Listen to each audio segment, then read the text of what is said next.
जाण्याचं आशा उत्पन्न व्हावी, जिज्ञासा उत्पन्न व्हावी, यासाठीचा हा सुंदर अभंग.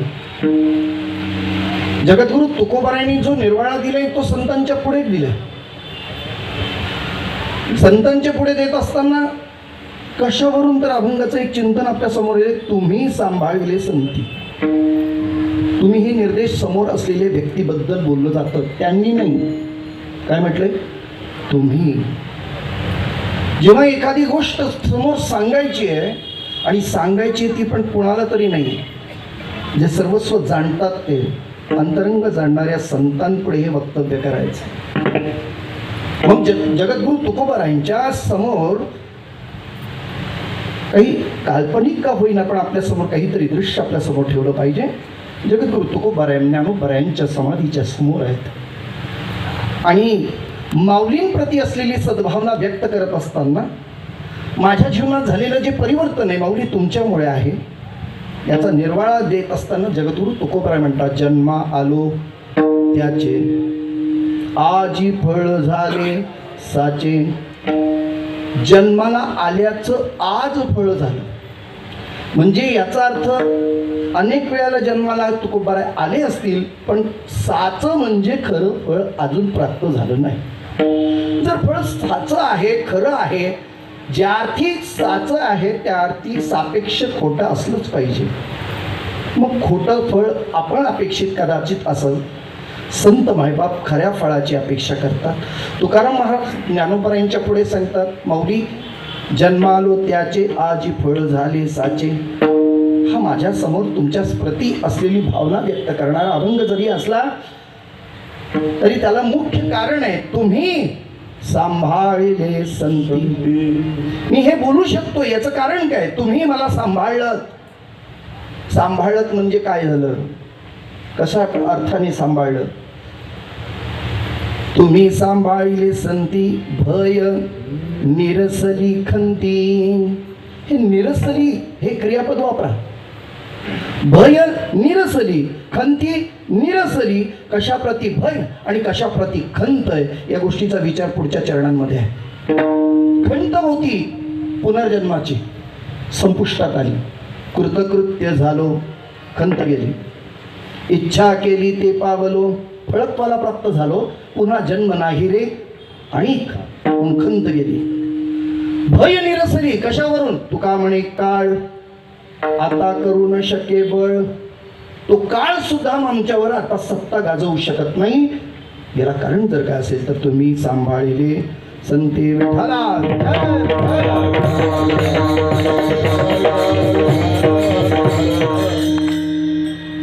क्षमा मागून पण मी तुम्हाला आग्रहपूर्वक सांगेन, या अभंगाचं बाकी सगळे चरण नाही लक्षात राहिली तर एवढं तरी चरण लक्षात घ्या.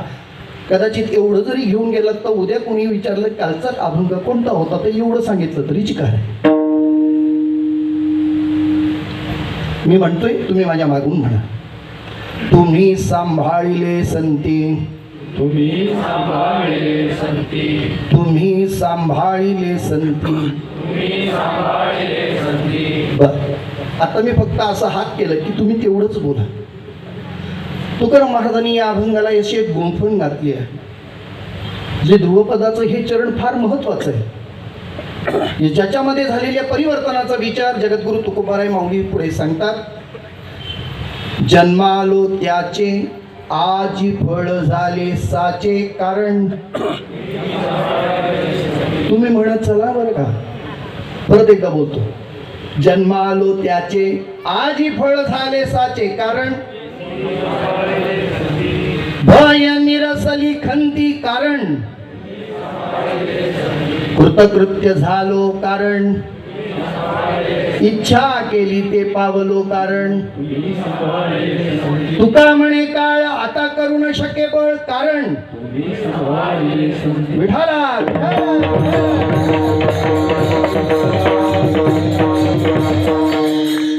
अभंगाला वेगवेगळे पैलू असतात. सगळेच पैलू एका कीर्तनात पूर्ण नाही करणार मी, काही हातचं राखून ठेवी. वेळेअभावी मी या गोष्टीला थोडंसं थांबतो. अभंगाचा सारांशाचा अर्थ तुमच्या पुढे दाखल केल्यानंतर विश्रुतरीत्या या अभंगाकडे वळण्यापूर्वी प्रस्तावना थोडक्यात अशी. सालाबादप्रमाणे याही वर्षी अखंड हरिनाम सप्ताह भांगारवाडी आणि श्रीराम मंदिर लोणावळा या स्थळी या ठिकाणी संपन्न होतोय. गेली 37 वर्ष पूर्ण झाल्यानंतर या 38व्या वर्षाच्या या तृतीय दिवसाची सेवा माझ्या वाट्याला आली. खरं तर या सप्ताहाचे जे आयोजक आहेत, प्रेरणास्थान आहे, श्रद्धास्थान आहे, ते या सप्ताहातील वैकुंठवासी हरिभक्तीपरायण भजनानंद दगडूभाई मेहता, तसंच याचप्रमाणे त्यांच्या प्रेरणेने गुरुवर्य वैकुंठवासी हरिभक्तीपरायण काशीनाथ महाराज भोसले बाबांच्या उपस्थितीमध्ये माझी इथे सेवा झालेली मला आठवते. आणि त्याचबरोबर त्यांच्या आशीर्वादाने वैकुंठवासी हरिभक्तीपरायण रवींद्र महाराज पंडित यांच्या कृपा आशीर्वादाने तसेच संपूर्ण नवमी भजन मंडळाचं हे आयोजन नियोजन यामध्ये असणारे सर्व पदाधिकारी, मी कुणा एकाचा उल्लेख करत नाही, पण जेवढी नवमीमध्ये समाविष्ट झालेली आहेत. आणि खरं सांगू तर नवमीचं हे भजन मंडळ फार जुनं आणि प्रख्यात आहे. अगदी कुणाच्याही सुखदुःखामध्ये ज्यांचा सहभाग असतो, मग आनंदाचा क्षण असेल, दुःखाचा क्षण असेल, अशा सर्व प्रसंगी विठ्ठल सुखा विठ्ठल दुःखा विठ्ठल मुखा विठ्ठल. आज या न्यायानं आज या ठिकाणी अखंड नामयज्ञ सप्ताहाच्या या प्रसंगाचं चिंतन करण्याकरता येतो. चला मी लगेच माझ्या अभंगाच्या मूळ पदाकडे येतो. मानवी जीवनातली उत्क्रांती कधीतरी आपण आत्मसात केली पाहिजे किंवा करून घेतली पाहिजे. मी माझ्यासाठी केलेला प्रश्न आहे, कदाचित तो तुम्हाला उपयोगी ठरेलच असं नाही, पण मी वैयक्तिक जीवनाशी माझ्या संबंधित विचार करतो. कधीतरी इव्हॅल्युएशन करावं, कधीतरी आपल्या गोष्टीची तुलनात्मक विचार करावा. मी इयत्ता पहिलीत होतो, पहिलीतून दुसरीत गेलो, दुसरीतून तिसरीत करता करता मी 15वी पास झालो. वर्ष बदलत गेलं आणि माझी ही प्रगतीचा मार्गही वाढत गेला. त्यानंतर मी नोकरी मिळाली, मग मी लग्न केलं, मुलं बाळ झाली. हा माझा प्रगतीचा मार्ग आहे. 10,000चा पगार होता, आता 50-60 हजाराचा पगार झाला. ही प्रगतीचा मार्ग आहे. किती वर्षात झाला हे सांगता येईल, कदाचित 30 वर्ष मी सर्व्हिस करतो, या 30 वर्षात माझा इथपर्यंत पगार गेला. हे माझं इव्हॅल्युएशन झालं. आध्यात्मिक उन्नतीचा विचार तुमच्या आणि माझ्या सहित आपण करून पहा की मी किती वर्षापासून परमार्थ करतो, माझ्या प्रगतीचा मार्ग काय. मला आजही उत्तर सापडलं नाही. मी कुठून प्रवास केलाय, कुठपर्यंत येऊन पोहोचलोय, अजून किती टप्पा मागे आहे, शिल्लक आहे, अजूनही मला सापडलं नाही. मी तुमच्याबद्दल नाही बोलत, मी वैयक्तिक माझ्या जीवनाशी बोलतोय. जे करत असू तर माझ्या प्रगतीत काय आहे, काय बदलाव झाला, माझ्यामध्ये काही परिवर्तन झालं. हा परिवर्तन जोपर्यंत होत नाही तोपर्यंत खऱ्या अर्थाने आम्हाला परमार्थिक म्हणता येत नाही. विडाला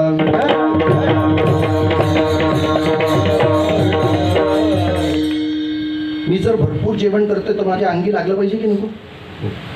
मला भरपूर पगार आहे म्हटलं माझ्याकडे बँक बॅलन्स असली पाहिजे की नको. जर पाहिजे असेल तर नसेल तर याचा अर्थ माझं काहीतरी चुकतंय, मी कुठेतरी बाजूला जातोय. किती वर्ष परमार्थ करतो महत्त्वाचं नाही, आमच्या परमार्थाला किती तत्परतेनं परिवर्तनाचा विचार आहे तो फार महत्त्वाचा आहे. पहा गीता फार सुंदर सांगते,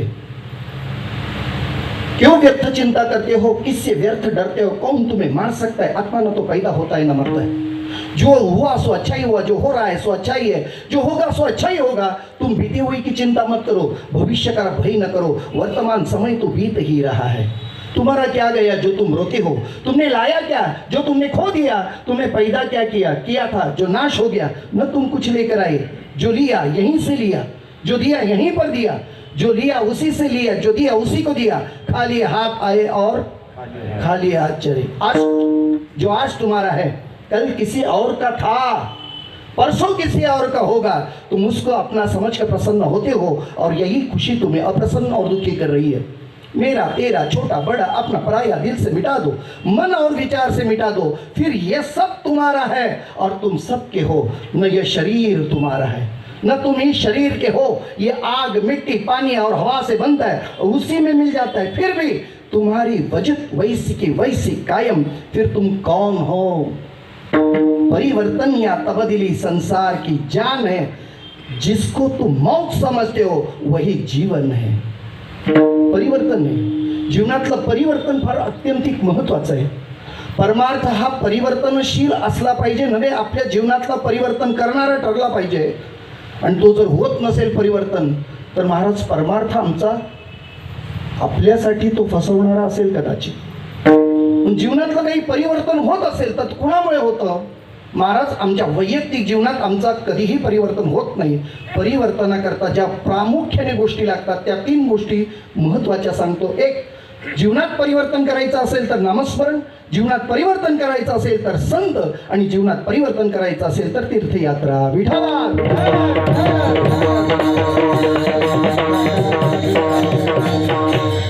एक दाखला त्याच्यामध्ये देईन आणि मी पुढे चालेल. नामस्मरणाने जीवन परिवर्तन होतं, आपल्या सगळ्यांना माहिती आहे.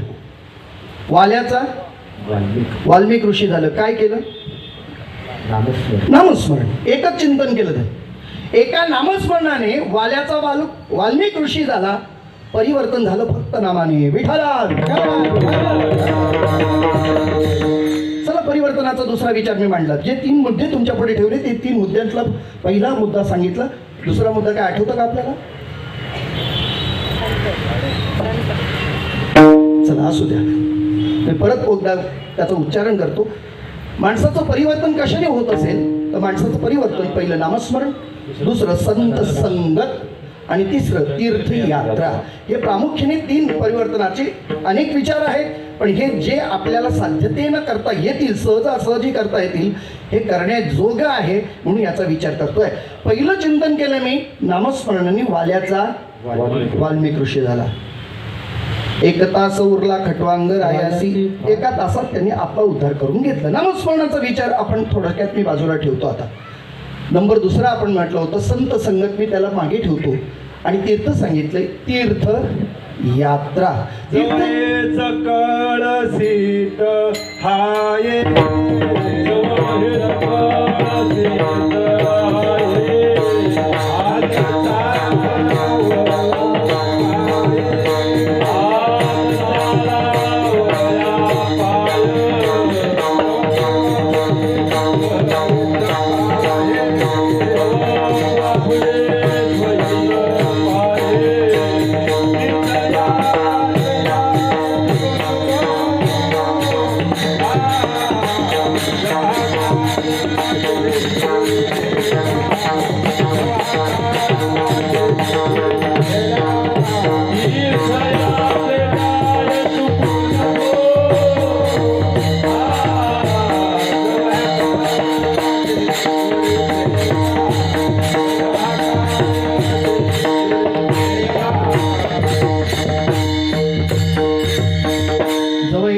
सिद्धाय हात चालावया पाय तू आपुले सहित पाय तीर्थयात्रे जाय चुकू नको जो हा काळ असे दुरी ठेवला. चला असू द्या.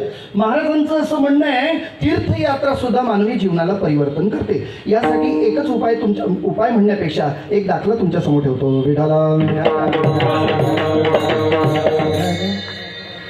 ज्ञानोबा आपल्या समवेत नामदेव महाराजांना घेतलं आणि तीर्थयात्रा करण्याची इच्छा प्रकट केली. ऐकताना तुम्ही सगळे इकडे माझ्याकडे लक्ष द्या. ज्ञानोबारायांनी नामदेवांच्या संगतीने तीर्थयात्रा करण्याचे म्हणून आपल्या मालिकेमध्ये तीर्थावली ही जी प्रकरणं आहेत त्या तीर्थवाली प्रसंगाच्या अनुषंगाने आहेत. ज्ञानोबारायांनी नामदेवांना स्वतः हाताशी घ्यावं याचा अर्थ कळला का आपल्याला? ज्ञान शेवट आहे, पण ज्ञानाला जोड असावी नामाची. ज्ञान आणि नाम जरी एकत्र आलं तरच ही क्रांती, हा बदल होऊ शकतो. म्हणून ज्ञानोबरायांचं नामसाधनेचं आणि ज्ञानोबरायांचं ज्ञान या दोघांची सांगड म्हणजे आपला भक्ती संप्रदाय आहे. आपल्याला फार मोठ्ठता आहे, दिव्यता आहे, आम्हाला कळत नाही. मग नामदेव महाराजांना विचारलं, तुम्ही येता का? नामदेव महाराज म्हटलं, अजिबात जमणार नाही, मी काही देवाला सोडून कुठे जात नाही, मी जाणार सुद्धा नाही. शेवटी नामदेव महाराज निघून गेले. ज्ञानोबरायांनी माझ्या पांडुरंगाकडे प्रार्थना केली, माऊली देवा पांडुरंगा, नामदेवांच्या बरोबर मला तीर्थयात्रा करण्याची इच्छा आहे. नामाचं महत्व वाढणार आहे, नामाला ज्ञानाची जोड मिळणार आहे. देवाला काय आनंद झाला वा. पण नामदेवाला सांगणार कोण? म्हणे नामदेव महाराज तुमच्याशिवाय कोणाचं ऐकणार नाही. शेवटी नामदेवाला बोलवण्यात आलं. देवानी सांगितलं, नाम्या माऊलींबरोबर जा. नामदेव महाराज म्हणाले, देवा आपलं ठरलं होतं, काटावरी कर नाही ज्या देवाचे, निघे मी तयाचे दर्शन. नामदेवांनी सांगितलं, देवा ज्याच्या हात कटेवर नाहीत त्या देवाचं मी दर्शन घेणार नाही. उद्या ज्ञानोबराय म्हणतील, या पडा महादेवाच्या पाया, पडा या दुर्गादेवीच्या पाया, मी पडणार नाही आणि मी त्यांच्या बरोबर जाणार नाही. तुला सोडून तर कुठेच जाणार नाही. नामदेवाची समज काढताना माझे परमात्मा सांगतात, अरे नाम्या, हे ज्ञानोबराय म्हणजे दुसरं कोण नाही रे. ज्ञानदेव आत्मा माझा किंवा विठोबाचा प्राण सखा. ब्रह्मसाम्राज्य दीपिका, ब्रह्मसाम्राज्य दीपिका.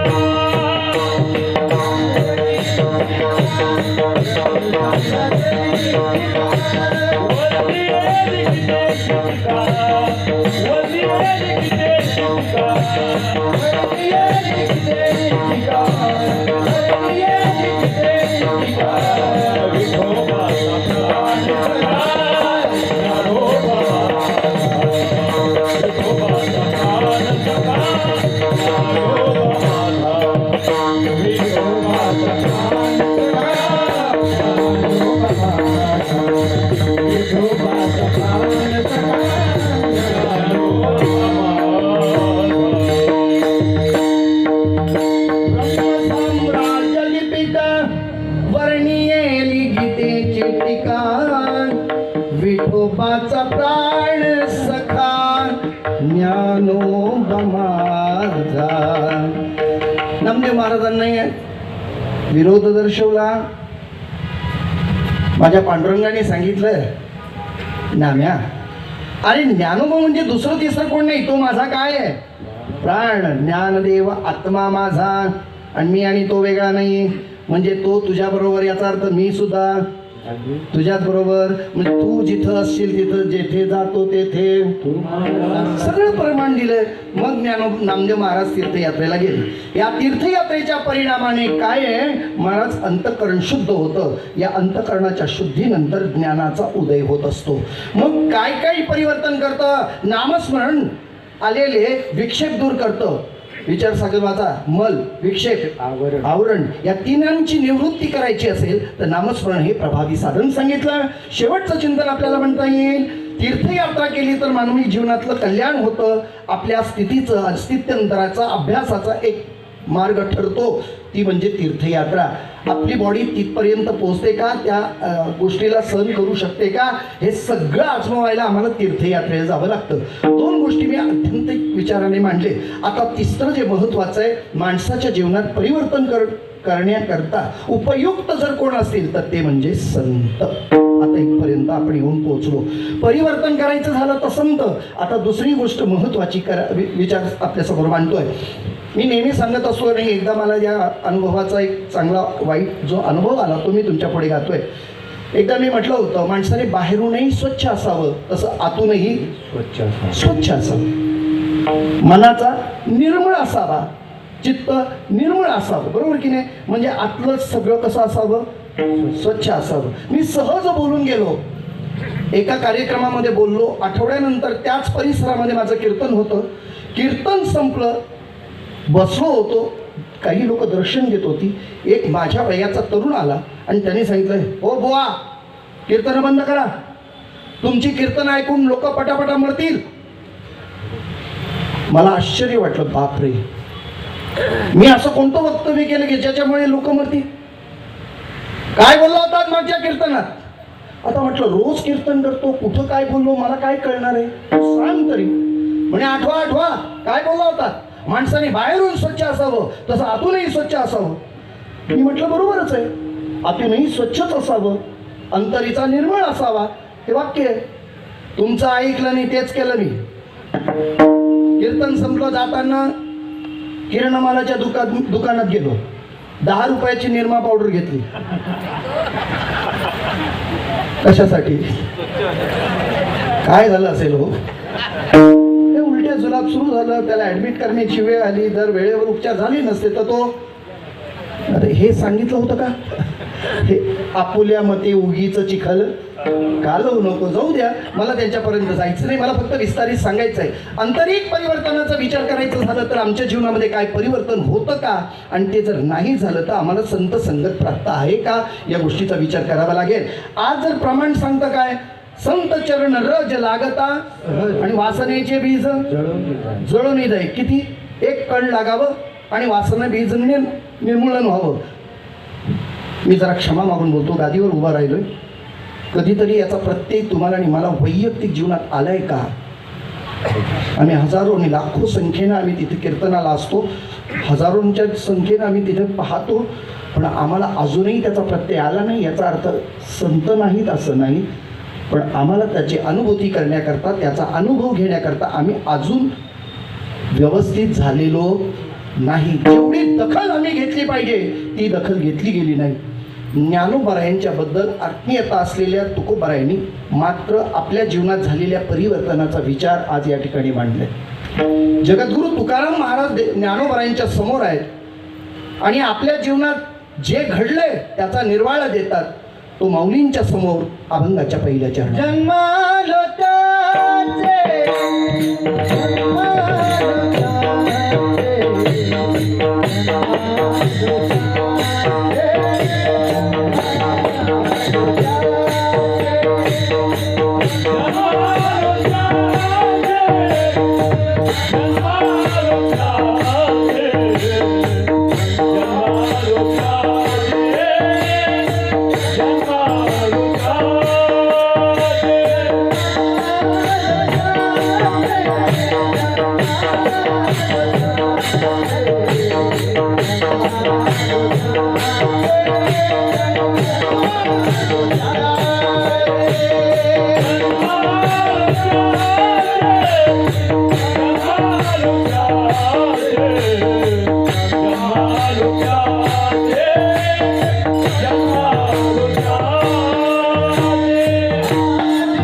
अभंगाकडे येत असताना प्रत्येक चरणाचा आणि प्रत्येक शब्दांचा आपण जर विचार करून गेलो तर त्याच्यामध्ये विस्तारित भाव लक्षात येतील. जगद्गुरू तुकारामाचं पहिल्यांदा सुरुवातीला म्हणतात जन्मा आलो. कुणी म्हणावं आलं? ऐकता तुम्ही सगळे? आलो म्हणण्याचे अधिकारी असावे लागतात. जन्माला येणं आपल्या हातात नाही. कसं? प्रारब्ध क्रियामान आणि संचित या गोष्टीचा विचार करायला गेलं तर 3 प्रकारच्या प्रारब्धाचा विचार सांगितला जातो. स्वइच्छा प्रारब्ध, अनिच्छा प्रारब्ध आणि परेच्छा प्रारब्ध. जन्माला येण्याची प्रामुख्याने 3 कारणं सांगितली जातात. स्वइच्छा प्रारब्ध, अनिच्छा प्रारब्ध आणि परेच्छा प्रारब्ध. या 3 टप्प्याला मी 3 उदाहरणं देतो. नीट आपण ऐकलं तर लक्षात येईल आपल्या. संत स्वइच्छा प्रारब्धात आहेत, देव परेच्छा प्रारब्धात आहे आणि तुम्ही आम्ही जीव अनिच्छा प्रारब्धात आहोत. तुमची माझी इच्छा असो नाहीतर नसो, आम्हाला जन्माला यावंच लागतं. च लावलोय मी, यावंच लागेल, यावंच लागेल. तुम्ही म्हणाल की नाही आता मी जन्माला येणारच नाही, शक्यच नाही. तुमच्याकडे काही पद्धत आहे मला माहिती नाही. आमच्याकडे असे माणूस आहे, ज्या दिवशी जातो ना त्या दिवशी असं पिठाचा गोळा म्हणा किंवा नुसतं पीठ ठेवतात, ते त्यावर काहीतरी दिवा लावतात, एक झाकण टाकून ठेवतात. काही वेळाने ते बाहेर काढतात, त्याच्यावर काही ठसे उमटले जातात. काहीतरी गाईच्या खुराचं ठसे दिसले की म्हणतात गाईच्या जन्मात गेला, माणसाचे दिसले की माणसाच्या जन्मात गेला, अगदी काहीच दिसलं नाही की म्हणतात मुंगीच्या जन्मात गेला. हे आपली कल्पना आहे. माणूस कसा गेला अंतीची या मती ते साचपणे पुढील गती, यम्यम वापी स्मरण भावात त्याचे ते अंत्य कले बरं. अरे तुम्ही ज्या दिवशी ज्या ठिकाणी ज्या क्षणाला तुम्ही जाल त्यावेळेला तुमच्या मनात जे असेल त्याचे तिथे त्या ठिकाणी परिवर्तन होते. आणि जागता जवासी जेण जेणे डोळा भावना भावी जेण डोळा लागत खेव देखी जेण त्याची स्वप्ने. जागतेपणाचा शेवट हा स्वप्नाचा प्रारंभ, तसा मरणाचा शेवट तो पुढील जन्माचा प्रारंभ. आता मला विस्तारित सांगायचं नाही. तुम्ही आम्ही अनिच्छा प्रारब्धात आहोत एवढंच फक्त बोलतो, पुढे चलतो लगेच. आम्हाला यावंच लागेल याचं प्रमाण देतो. मी माझ्या स्वतःचं काखेतलं सांगणार नाही, मी ज्ञानोबाईंच्या प्रमाण सहित तुमच्या समोर मांडतो. काय झालं, एका गावातल्या माणसाला अगदी एका माणसाने बेदम मारले, भरपूर मारले. त्याला आपल्या भाषेत बोलायचं झालं तर ढोरासारखं मारलं. ढोरासारखं कळतं ना, म्हणजे अंगावर जनावरासारखं म्हणा, तुम्ही ढोरासारखं म्हणा, अंगावर ओळी उठल्या. हो, ज्या दयात बाकीच्या मंडळींनी पाहिलं आणि त्याच्या गडबड ते लोळणं, त्याचं ओरडणं, किंचाळणं, लोक विचारायला लागले काय झालं, काय झालं, का का मारलं. तो म्हणतो काहीच माहीत नाही मला, काहीच माहीत नाही. कुणी मारलं, अमुक अमुक माणसाने. चला, सगळे काही 4-5 लोक होती ती त्या माणसाकडे गेली. त्याला विचारलं का रे, का बाबा मारलं, काय केलं होतं असं त्यांनी गुन्हा, काय एवढं मारलंस. अरे मारण्याची काही पद्धत असते की नाही. अरे गुन्हा जर झाला होता त्याचा मीटिंगमध्ये घ्यायचा, चर्चेचा विषय होता, नाही तिथं तुझ्याने सॉल्व झाला नसता तर पोलीस कंप्लेंट करायची. आणि तू असा स्वतःहून निर्णय घेणारा तो कोण, काही गाव वगैरे काही मर्यादा आहेत की नाही. त्यांनी सांगितलंय बघा तुम्ही मला काही शहाणपणा शिकवू नका, तुम्ही जावा, मला जे करायचं ते मी केले. त्याचा अहंकार असा उसळून आला. 4 लोक गेली होती, ती प्रतिष्ठित होती, अगदी विनयाने सांगत होती, तो ऐकायला तयार नव्हता. शेवटी 4घांपैकी एकाने विचारलं, एवढा तो शहाणपणा आपल्यासमोर जर करत असेल, बघता काय, पकडा त्याला. पकडलं, बांधा त्याचे हातपाय, बांधले हातपाय. बोल येतोस की नाही पोलीस चौकीमध्ये. तो म्हणतो मी येणार नाही. त्याला विचारलं पोलीस चौकीत येतो की नाही, येणार नाही. हातपाय बांधले. आता विचारलं बोल येतो की नाही, तो म्हणतो मी येणार नाही. रिक्षा बोलावली, उचललं त्याला, रिक्षात टाकलं, बोल आता तरी येणार की नाही. तो तरी हातपाय बांधलेल्या अवस्थेत म्हणतो मी येणार नाही. रिक्षा स्टार्ट झाली, अर्ध्या रस्त्यापर्यंत गेली, परत विचारलं बोल येणार की नाही. तो म्हणाला बोला बोला बोला मी येणार नाही. कसं ज्ञानोबाई म्हणतात, जो बांधोनी हात पाय रथी घातला होय, तो न चलत जाय दिगंता जेवी. ज्याचे हातपाय बांधलेत, रथात त्याला घातलंय, त्यांनी चालो नाही तर न चालो, तो त्या मुक्कामाच्या ठिकाणी गेल्याशिवाय. मी त्याच्यासाठी नाही बोलत, आपल्याबद्दल बोलतोय. आपण पण हातपाय बांधून घेतलेत ना, कर्मानुबंधेनी मनुष्य लोके. त्यामुळे आम्हाला यावंच लागणार आहे, हे निश्चित आहे. पण संत अधिकाराने बोलतात का, त्याचं कारण आहे त्यांना स्वतंत्रता आहे. नाही आम्हाला मरावे लागत, आहो अखंडित जैसे तैसे. तुकाराम महाराज म्हणतात आम्हाला जावं लागत नाही, आम्हाला यावं लागत नाही. आणि यायचं झालं आमच्या इच्छेने येतो, आमच्या इच्छेने जातो. बरोबर की नाही. त्यांच्या इच्छेने येतात म्हणून तुकोबा अधिकारी घेईन मी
माझ्यासाठी दे बाप्पा.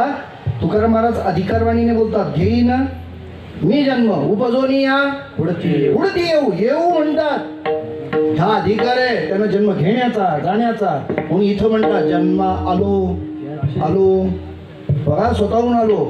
त्याचे जे जन्माला आलो त्याचं आजी फळ झाले साचे, मला फळ प्राप्त झालं. काय असेल असं फळ? या फळाला कारण कोण असेल? ही फळप्राप्ती त्यांना सिद्ध होण्याकरता त्यांनी जो निर्वाळा दिलाय, हे जर मला जन्माचं फळ खऱ्या अर्थाने जर साध्य झालं असेल, म्हणजे जन्म मरण खंडित झालं असेल, नवे नवे आत्मसुखाच्या आत्मप्राप्तीपर्यंत जर मी गेलो असेल, तर याला कारण जर काय असेल तर ते कारण माझे संत आहेत. हेच अभंगाचा द्वितीय चरण आहे. तुम्ही सांभाळे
तुम्ही ज्ञानोबरायांसारख्या महात्म्यांच्या पुढे सांगितलं, माऊली तुम्ही आमचं सांभाळ केलं. सांभाळणं इतकं सोपं नाही महाराज, सांभाळणं इतकं सोपं नाही. सांभाळायचं म्हटलं म्हणजे त्याची सर्वस्व जबाबदारी घेणं म्हणजे सांभाळणं आहे. कसे सांभाळणं असतं? तैसे मज ये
संतांनी तुम्ही मला सांभाळलं. कसं सांभाळलं? आता जरा नीट ऐका. अभंगाला दुसऱ्या अभंगाची जोड देतो, मग आपल्याला सांभाळणं काय ती क्रिया समजेल.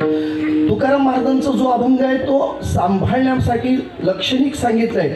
तुका म्हणे वत्स धेनू एके चित्ती तैसे मज येती सांभाळ. हे तुकोबारायांनी एक उदाहरण दिले. काय घडलं असेल ते उदाहरण प्रासंगिक आहे. ऐका.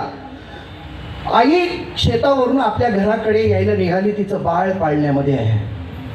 बाळाला झोपून ती बिचारी शेतावर गेलेली आहे आणि घराकडे यायला निघाली. त्याच वेळेला एका गाईचं वासरू गोठ्यामध्ये आहे. गाई रानात चरायला गेले.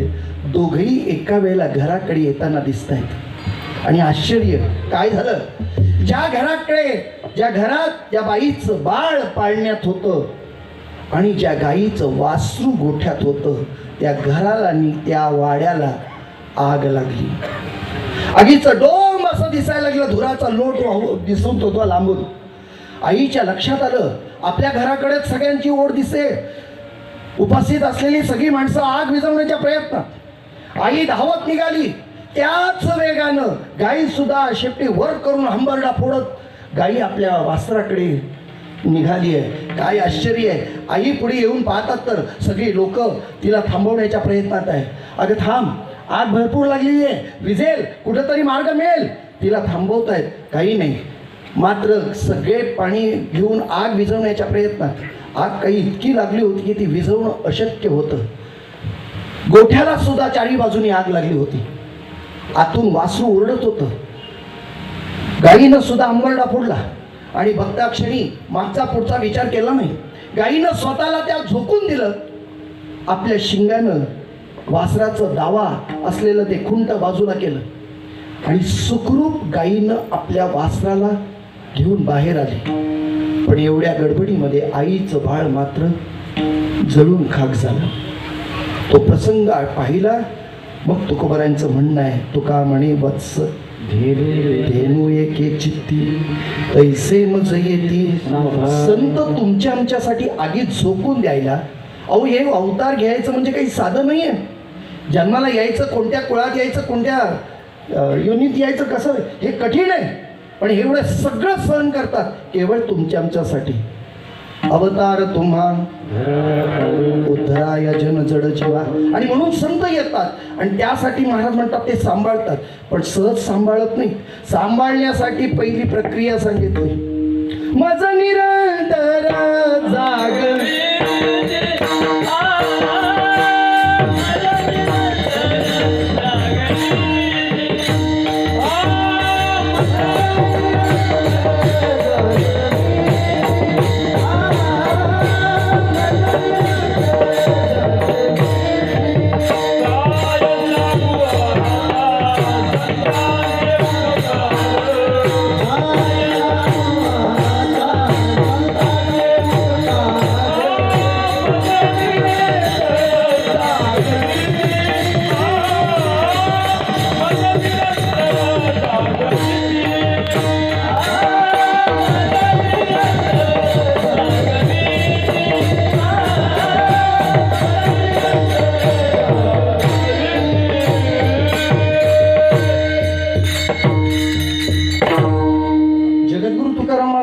जर संत आम्हाला सांभाळत आहेत तर त्यांची प्रक्रिया आहे.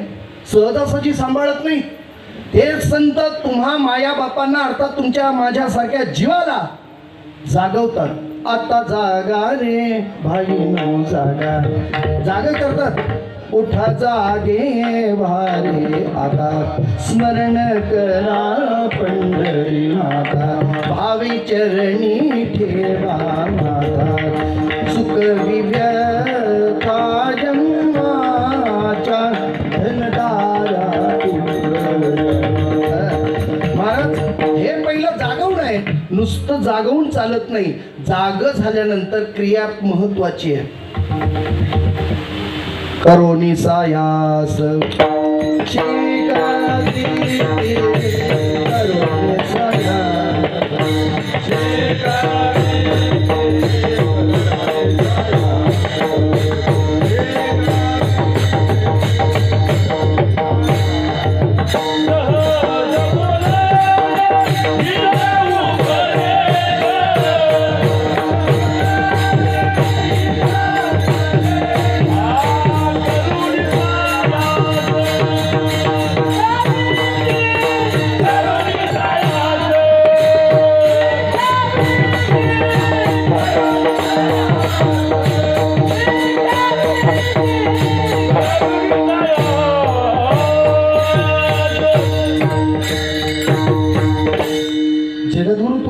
सांभाळतात ही प्रक्रिया मी सांगताना जरा मागे आलो. पहिलं सांगितलं ते जागविती, मग काय करतात शिकविती, मग काय करतात सांभाळीती. आता तरी कळलं की नाही. पहिलं तुम्हा आम्हाला जागे करतात. आता सगळे काही जागे होतात का. तुकोबाराय शेवटी म्हणायला लागले वाजत असे बोंब कोणी जाऊ दे आता नाही. हे बघा सोंग घेतलेल्या माणसाला कधीच जाग करता येत नाही. झोपलेल्याला जाग करता येतं पण सोंग घेतलेल्या माणसाला नगारा वाजवलं तरी उठणार नाही. अजून सांगू का तुम्हाला काही काही माणसं जागी आहेत किती जागे आहेत तुम्हाला उदाहरण सांगायचं झालं तर पटपट सांगतो लगेच लक्ष द्यायचं. एकाच्या घरात चोर शिरले. आमच्या काही या दिवसांमध्ये थंडीच्या दिवसामध्ये वगैरे वगैरे चोरी फार होते. ते चोर शिरले घरामध्ये. आमच्याकडे असं म्हटलं जातं की ते चोर जर घरात काही नाही मिळालं तर त्या माणसाला मारून जातात. ही भीती होती ती. त्यामुळे चोर शिरल्याची चाहूल लागता क्षणी त्याने अंगावरचं पांघरून जे अंगावर होतं ते डोक्यावर घेतलं, घट्ट डोळे मिटले आणि मनातल्या मनात म्हणतो तुला काय न्यायचं ते नाही पण मला काय मारू. नंबर 1. चला दुसरा नंबर. ज्याला कळलं चाहूल लागली घरामध्ये कोणीतरी आत येतोय, त्याच्या लक्षात आलं, त्यांनी डोळ्यावर पांघरून घेतलं पण हळूच असं टोक वर करून बघतो काय काय नेलं, काय काय घेतलं आहे की नाही. उठत नाही. 3 नंबरचा आहे. दरवाजाची कडी उघडताना त्याला चाहूल लागली. दरवाजा बाजूला झाल्याबरोबर बाहेरचा प्रकाश आतमध्ये येऊ लागला. याला कळलं चोर आपल्या आतमध्ये घरामध्ये शिरतोय. आकृती समोर दिसायला लागली. बारीक डोळे करून तीक्ष्ण नजरेनं तो पाहत होता. चोर जसे जवळ आले त्यांनी लाईटची सगळी बटणं चालू केली. चोर थांबले का? चोर पळाले. आता मी तुम्हाला 3 उदाहरणं सांगितली. एकाने डोळ्यावर घट्ट पांघरून घेतलं, दुसऱ्याने अर्ध उघडून बघितलं आणि तिसऱ्याने लाईट चालू केल्या. यातला जागा कोण? हा मागदरचे काय झोपले होते का? मग आतले अगोदरची पण जागे आहेत असं म्हणायचं का तुम्हाला? खरा जागा कोण? आता सांगतो तुम्हाला पटेल. काही माणसं म्हणतात जाऊ द्या ना, कसला आली वारी, कसला आलाय सप्ताह, कसलं हिंदुत्व, घ्या पांघरून, जगाचं काय घेणं नाही देणं नाही. कशी जगतात ती त्यांची त्यांना माहिती.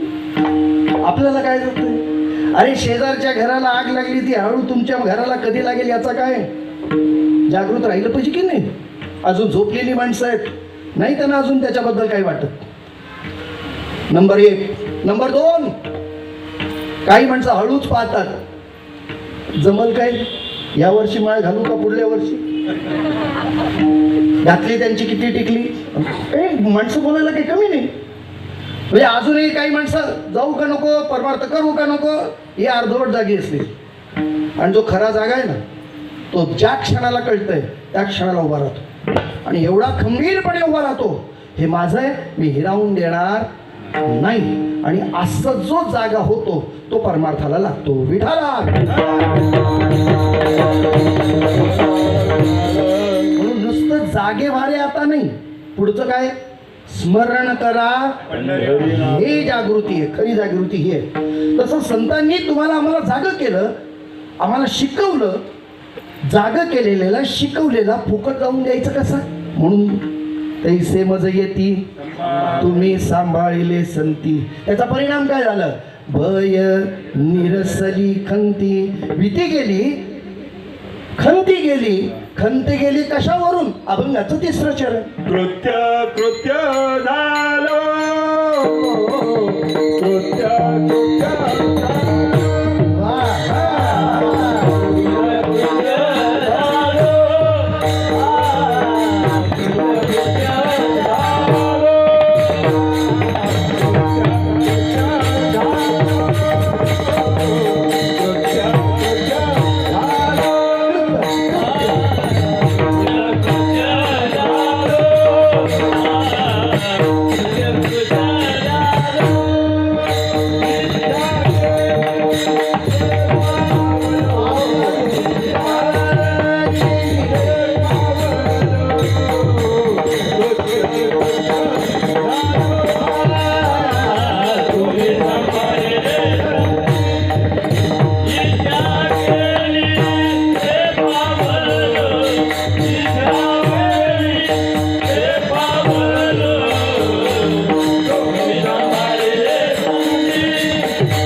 नित्य झालो, इच्छा केली ते पावलो. तुकाराम महाराज म्हणतात माझी खंत होती. कोणती खंत होती? पुन्हा जन्माला येणं. पुनरुपी जननम पुनरुपी मरणम पुनरुपी जननम पुनरुपी संसारे खल दुस्तारे कृपया पारे पाय मुरार भज गोविंदम भज गोविंदम भज गोविंदम मूढमते. चटपट करण्यासमध्ये आपल्याला पाहायला मिळतं. पुनरुपी जननम पुनरुपी मरणम. पुन्हा जन्माला यायचंय, पुन्हा मरायचंय, पुन्हा जन्माला यायचंय, पुन्हा मरायचंय. किती जन्म झाला फेरा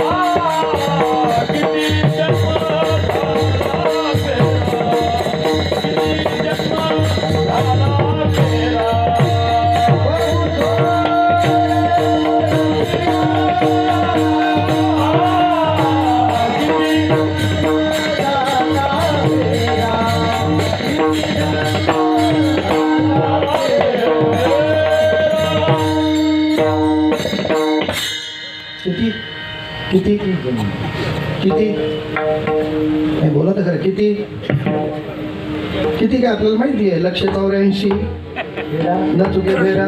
किती म्हटलंय? 184. पण तरी किती नाही कळलं तुम्हाला? किती? लक्ष बोला ना तुम्ही. 184. कशी आहे ती? कशा पद्धतीची आहे? 30 लक्ष योनी. काय आहे? 20 लक्ष योनी वृक्षामध्ये घ्याव्या, जळचरी भोगाव्या. 9 लक्ष. 11 लक्ष योनी क्रीड्यामध्ये घ्याव्या. पशु माझी 30 लक्ष. ठीक आहे. अशी ही सगळी योनी आहे. मला तिथपर्यंत जायचं आहे. मला फक्त म्हणायचं आहे किती? 84. पुन्हा परत बोलतो. 84 लक्ष काय फेरा. पण तरी सुद्धा महाराजांचं प्रमाण आहे एक एक योनी. मग आता किती? अरे 84 म्हटलं तर एका योनीत कोटी. आता 84 आता लक्ष कोटीमध्ये किती जन्म आम्ही झाले. तुम्ही म्हणाल कशावर नाव तुमचे आणि माझ्या आवृत्तीवरनं मी सांगतो तुम्हाला. एकच उदाहरण देतो. मुलांना शिकवणे लहानपणी आम्हाला शिकवावं लागतं की नाही? सगळ्या गोष्टी शिकवाव्या लागतात. जेवायचं कसं शिकवायला लागतं, कपडे कसे घालायचे शिकवायला लागतं, आंघोळ कशी करायची शिकवायला लागतं, अभ्यास शिकवावं लागतं. एक गोष्ट न शिकवता येते. आपल्या लक्षात येते? स्तनपान कसं करायचं कोणा लेखाला शिकवलं तुम्ही? कसं शिकवून आलं? हे या जन्मातलं नाही, अनंत जन्माचे संस्कार आहेत. विडाला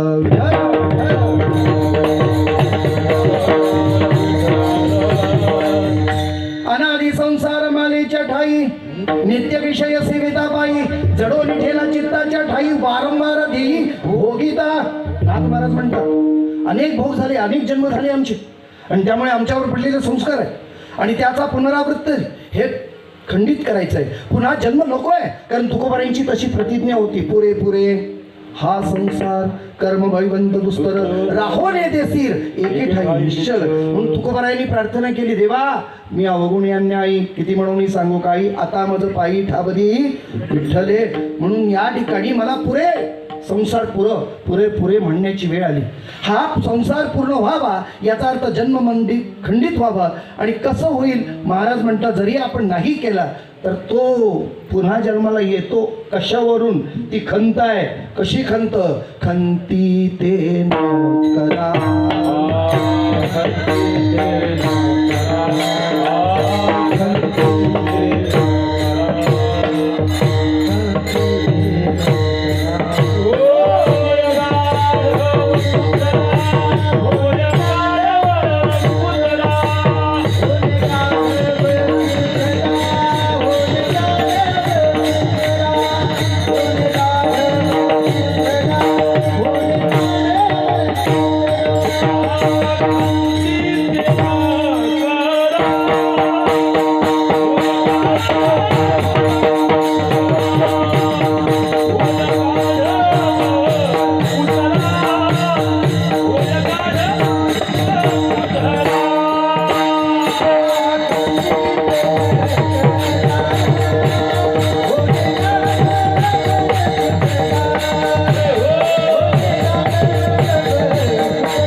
सांगितलं माझे कृतकृत्य झालो. याचा अर्थ काय?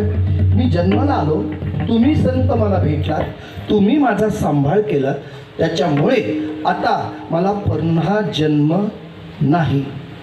याचा अर्थ माझी खंत संपली.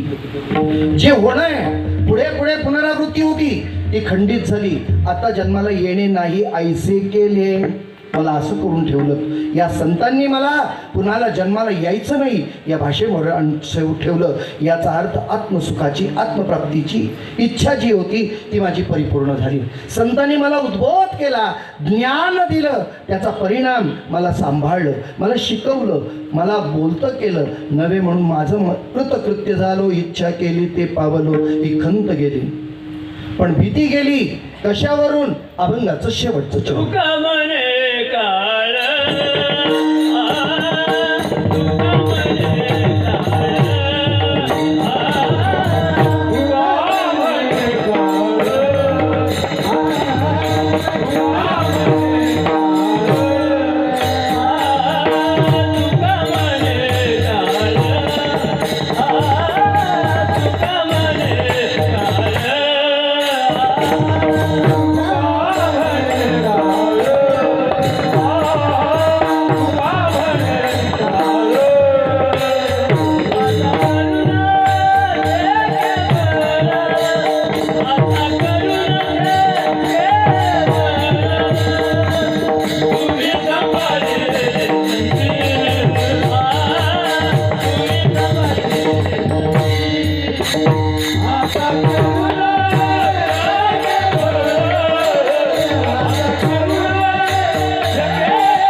तुका म्हणे काळ आता करू न शक्य.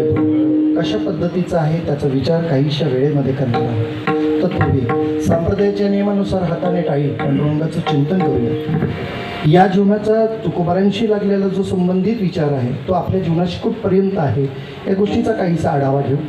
काळ आपल्यावर करणारी सत्ता कशा पद्धतीची असेल या गोष्टीचा थोडासा विचार करू आणि वेळ येतच कीर्तनाला पूर्णत्वाला नेऊ. पुन्हा एकदा आपणा सर्वांच्या पवित्र चरणाला प्रणिपात करतो. मी मगाशी सांगितले 3 गोष्टीमध्ये परिवर्तन होतं. कुठले कुठले? नामस्मरण, संत संगत, तीर्थयात्रा. मग आपण पहिली गोष्ट तर महत्त्वाची करूया. विठोबा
विठ्ठल विठ्ठल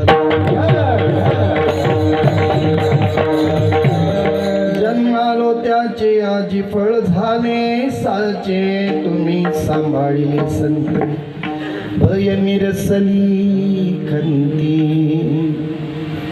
शेवटचं चिंतन फार महत्वाचं आहे, जो तुमच्या आणि माझ्या जीवनाशी संबंधित आहे. परिवर्तन होईल न होईल, पण ज्या क्षणापर्यंत आपण येऊन पोहोचलो त्या गोष्टीचा विचार आपल्याला करणं गरजेचं आहे. तसं काळाचा विचार केला तर 3 प्रकारचे काळ सांगितले जातात: वर्तमान काळ, भूतकाळ आणि भविष्यकाळ. सगळ्याच्या मागे आयुष्य खातो काळ, सावधान सांगितलं आम्हाला. कोणता काळ खातो? वर्तमान काळ, भूतकाळ, भविष्यकाळ. हा काळ काळ करीत बैसला असे घडी घडी काळ अजून किती आहे महाराज. काळ आपल्या मागे लागलाय म्हणजे नेमकं काय, कोणता काळ अशा पद्धतीचा विचार करतो. संत वाङ्मयामध्ये हे 3 काळ तर सांगितले व्यावहारिक जीवनात. तसे 2 काळ सांगितले, एक सुकाळ आणि एक दुष्काळ.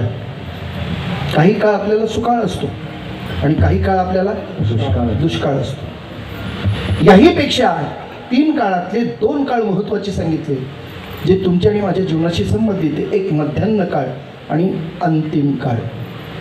आता इथे या, आपण मध्यान्ह काळामध्ये आहोत आणि आजही आपण मध्यान्हाचा विचार करतो. काय मध्यान्हाचा विचार आहे माहिती? किती झाला संन्यासी, पुढे पुढे मध्यानासी. म्हणजे आपण आता विचार करतो तो कशाचा?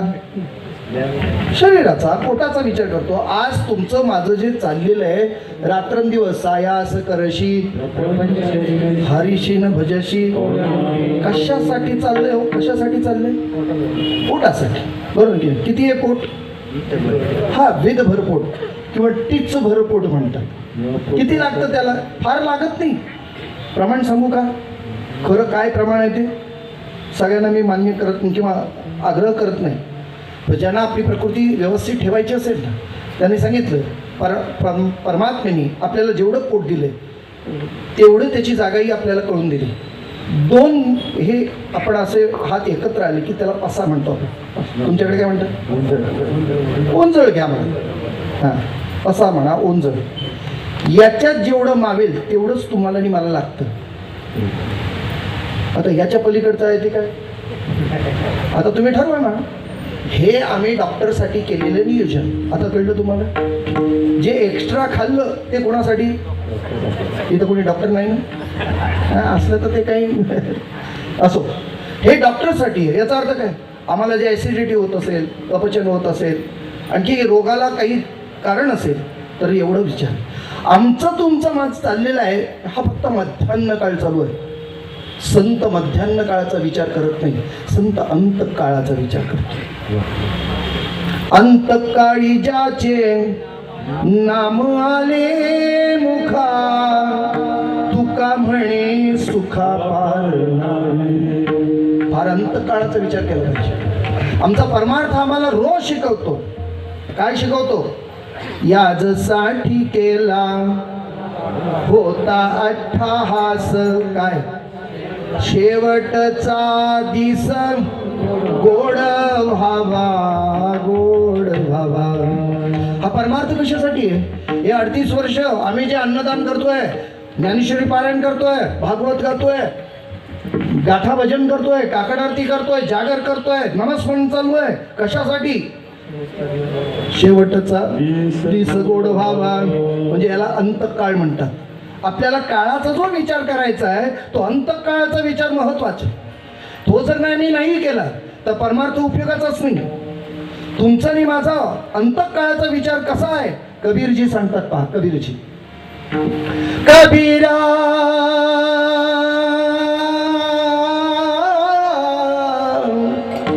कबीरा जब हम पैदा हुए तो लोग हंसे और हम रोए, अब ऐसी करनी कर चले कि जग रोए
कबीर जी म्हणतात, कबीरा जब हम पैदा हुए तब लोग हसे.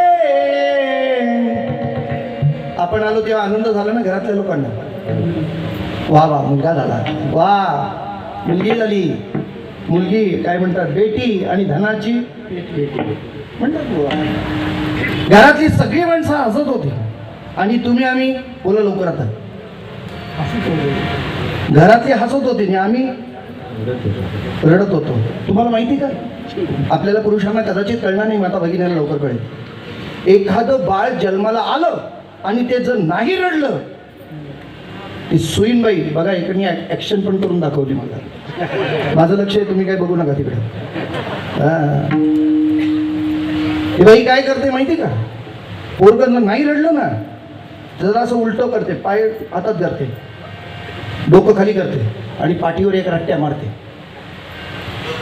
त्यातही ते रडलं नाही, भरलेल्या बादलीत बुचकळते. गुदमरल्यासारखं होऊन जर रडलं मग ती म्हणते जिवंत आहे, नाही तर घोषणा होते काय गेलं. रडल्यामुळे आम्ही जिवंत आहोत याची काय झाली खात्री झाली. कधीपासून रडायला लागलो बोला लवकर, कधीपासून रडायला लागलो, जन्माला आल्यापासून. आता किती दिवस रडायचं बोला लवकर. हा आयुष्यभर रडायचं. कबीरजी आम्हाला शिकवतात ना, अबा ऐसी करणी कर चले. अरे आता तरी सुना, अबा ऐसी करणी कर चले के जग रोए और हम हसे. अरे आम्ही जाताना हसत गेलं पाहिजे आणि जगाने आमच्यासाठी रडलं पाहिजे. म्हणजे प्रक्रिया बदला, हे परिवर्तन आहे. कधी कळेल हे, कळो येईल अंतकाळी. तेव्हाच सांगितलंय, संत अंतकाळीचा विचार करतात, तुम्ही आम्ही मध्यान्ह काळाचा विचार करतो.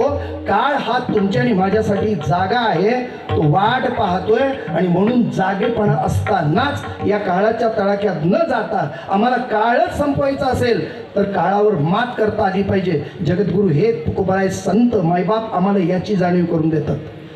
म्हणून जगा काळ खाय आम्ही माथा दिला. मग आता काळात विचार करा.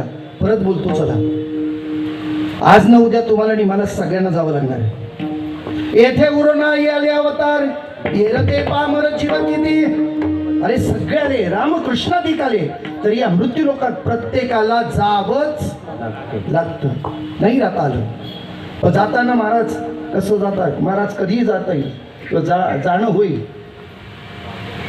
क्या भरोसा है इस जिंदगी का, क्या भरोसा है इस जिंदगी का. साथ देती नहीं, साथ देती नहीं वो किसी का. क्या भरोसा है इस जिंदगी का, क्या भरोसा है. शम्मा बुझ जाते हैं जलते जलते, शम्मा बुझ जाते हैं जलते जलते.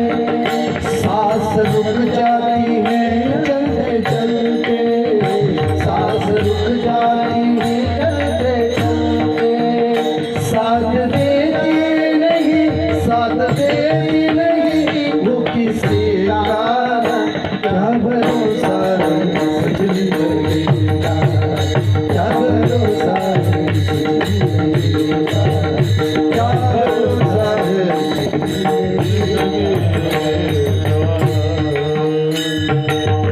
बोला क्या भरोसा है इस जिंदगी का. क्या जीवन की प्रक्रियास हाथों में लिया नहीं तेरा घास. हातातला घास घशात जाईल याची सुद्धा काय नाही बोलत तर चला तुम्ही लोक. काय भरोसा राहिला नाही हो. बोलताना माणसं म्हणतात माणसाचं जीवन म्हणजे पाण्यावरचा. तुमच्याकडे पण असंच आहे. कधी फुटल त्याचा भरोसा नाही. महाराज हे जरी किती म्हटलं तरी माणसाला उपरती होत नाही. जोपर्यंत मृत्यू आम्हाला समोर दिसत नाही तोपर्यंत आमचं वागणं बदलत नाही. विठाला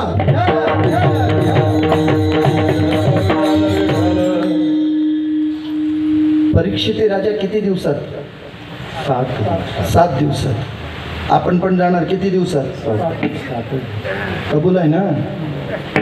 बघा मोजा पासून का आपल्यासाठी काय 8वा दिवस काढलेला नाही. या 7 दिवसात आपणही जाणार.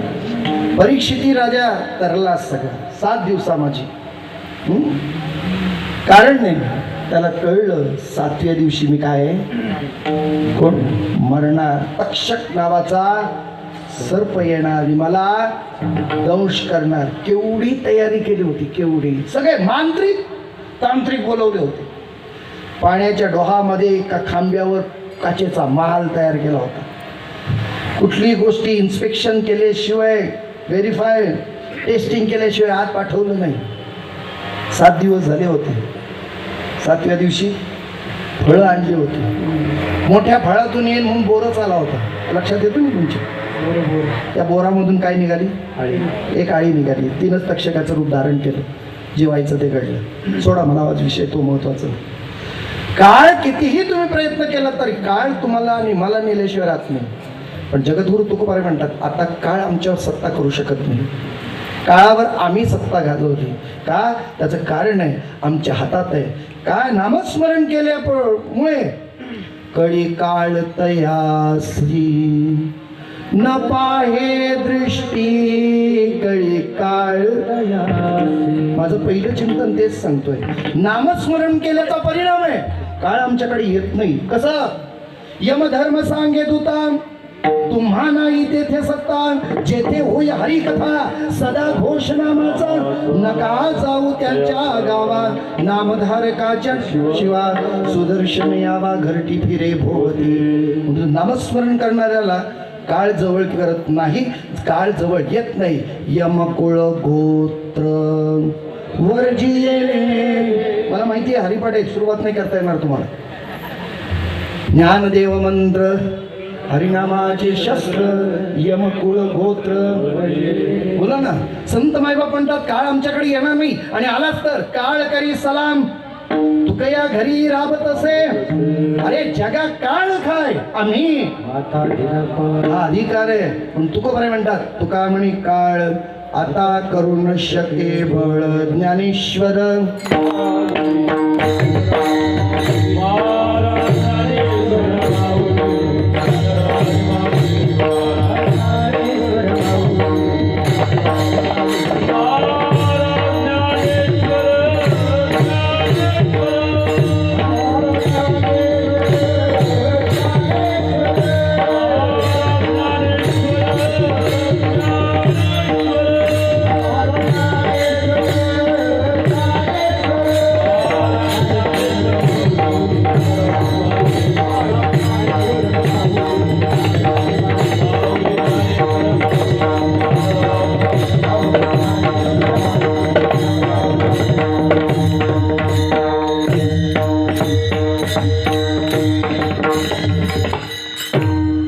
तुमची 10 मिनिटं सुद्धा जास्त घेणार नाही आणि माझी तुम्हाला देणार नाही. त्यामुळे 10 मिनिटं माझ्या हातात शिल्लक आहे. मी समन्वय थोडंसं लावतो आणि या वाणीला मी पूर्ण विराम देतो. कीर्तन संपलं. हा फक्त भाषांतरित भाग संपला. आता आपल्या जीवनाशी आपण बोलायला प्रयत्न करूया. कधीतरी आत्मपरीक्षणाचा विचार कधीतरी करूया. मी अगदी सुरुवातीला सांगितलं आमचा प्रयत्न आहे, आमचा प्रवास आहे. आमच्या प्रवास मार्गावर आम्ही किती टप्पा पोचलो हे जसं सांगता आलं पाहिजे. 5 किलोमीटरचं चाललो, अजून 55 किलोमीटर सांगता आलं पाहिजे. आम्ही चालतोय आणि रस्ता संपतच नाही. किलोमीटर जसेच्या तसे उलट वाढत आहेत, कमी होत नाही. याचा अर्थ आम्ही विरुद्ध दिशेला चाललो. माहिती ना? GPS आम्हाला सांगतो please take a right turn. तो सांगतो अरे परत मागे फिर, वळून घ्या, मागे ये, अरे मागे फिर. सारखं सारखं आम्हाला GPS सांगता रे. योग्य दिशेने चाललं तर तो गाईडलाईन देतो. Yes you are okay. आता डावीकडे वळा, आता उजवीकडे वळा. तो आम्हाला सांगतो. आम्हाला GPS काहीतरी डायरेक्शन देतं. आम्हाला आत्ता कोण डायरेक्शन देतं? बोला आता लवकर. कोण डायरेक्शन देतं? कुणाच्या दिशेनं आम्ही चाललोय? घरातल्या माणसांचं ऐकतो. इतरांचा ऐकतो, संतांचा ऐकतो की देवाचा ऐकतो, कुणाचा ऐकतो? कुणाचा ऐकून आमचं जीवन चाललंय? कधीतरी आत्मपरीक्षणार्थी विचार करून पहा. आज आम्हाला उत्तर सापडत नाही. कुणाचं ऐकतो? आम्ही म्हणतो नाही नाही, आम्ही आमच्या मनानेच चाललोय. कधीही मनाने चाललात तर तुम्हाला जाता येत नाही. प्रवास मार्ग सांगू तुम्हाला, मनाने चाललं तर जाता येत नाही. एस टीत चढलात, कंडक्टर पहिले विचारतो कुठं बसला? तो म्हणतो माहीत नाही. कुठं जायचंय? बोला, माहीत नाही. काय करतो तो? आपल्याला नेतो कुठं? काय करतो? बेल मारतो, उतर खाली. तुला कुठं जायचं माहिती नाही, आलास कुठून माहिती नाही, चढलास कशाला गाडी? ओहम कथमेदम जातम वस्य करतात. कोण आहे मी? या गोष्टीचा कधीतरी विचार आपण करूया. या गोष्टीची खरंच गरज आहे, नितांत गरज आहे. माझ्या जीवनाचा अर्थ मला विचारता आला पाहिजे. हू आहे मी? कोण आहे? आलो कुठून? कशासाठी आलो? काय करायचं आहे मला नेमकं? काय करून? बघा, माणसं जेवढी व्यवहारामध्ये दक्ष आहेत ना, इतकी दक्ष माणसं परमार्थात नाही. इथं बऱ्याचशा माता भगिनी बसले असते, त्यांनी त्यांच्या मुलाला गाडीत पाठवलं नसेल, पण नातवाला गाडीत सोडायला आले असतील, आहे की नाही? बरं, गाडीत शाळेमध्ये न्यायला आणायला ती जी गाडी येते, जी आई तिथे जाते, ती गाडी येण्याच्या आधी जाते की गाडी गेल्यावर जाते? नाही, बोला लवकर बोला. गाडी येण्याच्या आधी बाळाला घेऊन उभी राहते. माझं बोलणं कळलं? बरं, मुलगा आता 4:30ला सुटणार, तो काही 4:45ला इथे येत असेल तर त्याच्या आधी येऊन उभी राहते की गाडी गेल्यावर येऊन उभी राहते? म्हणजे गाडी, तो मुलगा जाण्याच्या अगोदर त्याच्या आधी ती येऊन उभी राहते. त्याला सोडायला त्याच्या आधी, त्याला आणायला त्याच्या आधी ती उभी राहते. रोज बिचारी घरातलं काम करते, त्याला ने आण करते. मुलगा लहानाचा मोठा होतो, फार शिकतो आणि वर आईला म्हणतो, तुला काय येतंय? तुला काय कळतंय? म्हणजे ज्यांनी आपलं सगळी कामं बाजूला ठेवली, ज्यांनी स्वतःचा सगळा वेळ तिथं दिला, त्याचाच त्या मुलाचा आपल्याला ऐकायला काय मिळतंय? तुला काय कळतंय? म्हणजे आम्ही आमचं आयुष्य तिथं दिलं, त्यांनी आम्हाला असं म्हणावं, तुला काय कळतंय? म्हणून मी परत म्हणतो, जगासाठी कितीही केलं तरी ते उपयोगाचं नाही. कधीतरी स्वतःला शिकवण्याकरता जगा. आपुली आपण करा सोड. नाही कळलं तर वेळ निघून जाईल. आज आमच्या हातात काय आहे? काहीच नाही महाराज. तसं विचार केला तर कधीच नाही. कोणता क्षण येईल माहिती नाही. म्हणून त्या क्षणाला जाग होण्याकरता संत आम्हाला जागवतात. म्हणून या साधू संतांच्या या आश्रयामध्ये या. मी मगाशी म्हटलं 3 गोष्टी महत्त्वाच्या आहेत. पहिलं नामस्मरण, संत संगत, दुसरं संत संगत. आज जर कथा कीर्तनकार कीर्तन करत असतील, प्रवचन करत असतील, नामस्मरण करत असतील, संत वचनच सांगतात, संतांचंच सांगतात. कोणताही बुवा स्वतःचा सांगत नाही. तुका म्हणे माझे, नावा म्हणे ना तो एका जनार्दनी, हेच सांगणार महाराज. म्हणून तिथंच विचार फक्त काय, आपल्याबद्दलचं बोलत नाही. मी संत वचनांचा विचार करायला भाग पाडतोय तुम्हाला आणि मला. म्हणून आज कधीतरी सावध होऊ, आपलं स्वतःसाठी जगूया. मग काय करायचं आहे? संतांचं संगत करायची. कशी कराल आता संत संगत? माझा वेळ नाही, मी जाणून देणार. संत संगत कशी करा? कोण आहे सगळ्या जगातलं संत? आता कीर्तन करती नवती संत, तिथंच मी शेरा देतो पहिलं. मग संत कोण आहेत? आज ज्ञानोबरांची ज्ञानेश्वरी हे संत आहेत. ज्ञानेश्वरी वाचा, त्यांची संगत करा. तुकोबारांचा गाथा वाचा, त्याची संगत करा. नाथांचं भागवत वाचा, त्याची संगत करा. ही संत संगत ज्या दिवशी आम्हाला घडेल ना, तेव्हा आम्हाला म्हणता येईल, कृतकृत्य झालो, इच्छा केली ते पावलो, जन्मालो त्याचे, आजी फळ झाली साचे, तुम्ही सांभाळिले संती. हा संती शब्द प्रयोग त्याच्यासाठी आहे. अनेक ग्रंथांचं वाचन, अध्ययन, अध्यापन करा. वेळ ना, वेळ मिळेल तेव्हा हरिपाठ म्हणा, कधीही म्हणा. तुम्हाला मिळेल तेव्हा हरिपाठ म्हणा. विचार करू नका संध्याकाळीच म्हणायचं. जेव्हा तुम्हाला वाटतं की इथं वेळ आहे, 10 मिनिटं जातील माझं, एवढ्यात हरिपाठ सुरू करा. हरिपाठ कीर्ती पवित्रची होय. बघा ना, प्रयत्न करून बघा. पवित्र देह व्हायचा आहे, अंतरंग पवित्र व्हायचं आहे. भगवंताचं नामस्मरण करा, हरिपाठ करा. संत संगत करा, ज्ञानेश्वरी वाचा. आणि हे जर केलं तर जन्मालो त्याचे आजी फळ झाले साचे, तुम्ही सांभाळिले संती भय निरसले खंती. या आपणा सर्वांच्या दृष्टिक्षेपात येताना नवमी मंडळाने केलेल्या उपक्रमामध्ये पुन्हा एकदा येणं झालं. तुम्हा मायबापांचं दर्शन घडलं. इतका काही योग्यतेचा मी नाही आहे, पण करविली तैशी केली कटकट, वाकडे के नीट देव जाणे. आज या त्या परिसरामध्ये मला परमार्थाचं जे हे दृष्टिक्षेपात जर तुम्ही आणलं असेल तर माझ्या परमार्थातले परमादरणीय परमस्नेही स्नेहांकित सुभाष महाराज पडवळ त्यांच्या त्या ठिकाणी येत होतो. त्यांच्या गावावरून आमची कुरवंडा तिथून दिंडी जायची आणि त्या कुटुंबाशी असं जोडलं गेलो आणि त्याच्या अनुषंगाने हा संपूर्ण परिसरामध्ये तुम्हा सगळ्या मायबापांचं अगदी जवळचं ताईत म्हणून मी ठरलो. आज तुमची जाणारी 35 क्रमांकाची किती 39 क्रमांकाची दिंडी, 35 क्रमांकाची दिंडी इकडे आहे तुमची.